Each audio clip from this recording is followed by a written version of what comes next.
భారతీయురాలిగా దేశము మరియు ఆంధ్రప్రదేశ్ రాష్ట్ర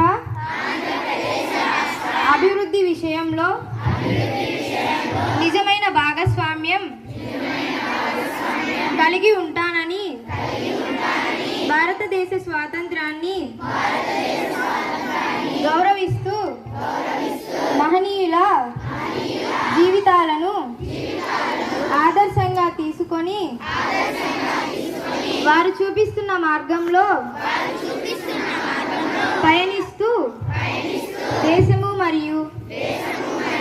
రాష్ట్రము వెనుకబాటు అంశాలను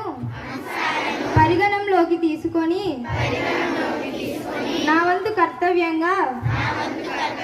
వాటిని నిర్మూలించడానికి ఎల్లవేళలా కృషి చేస్తానని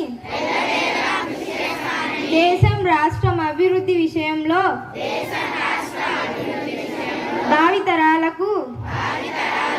ఆదర్శంగా నిలుస్తానని సమాజ వ్యతిరేక శక్తుల పట్ల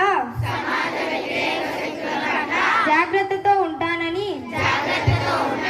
మా లక్ష్యాలను సాధించుకునే విషయంలో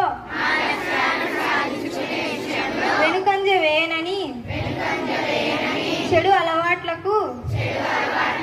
దూరంగా ఉంటానని ప్రపంచ దేశాలలో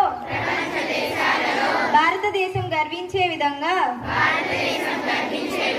జాతీయ సంస్కృతి నాగరికతలను పరీక్షిస్తూ మనస్సాక్షిగా ఈ 80వ స్వాతంత్ర దినోత్సవాన ప్రతిజ్ఞ చేస్తున్నాను. జై భారత్, జై ఆంధ్రప్రదేశ్.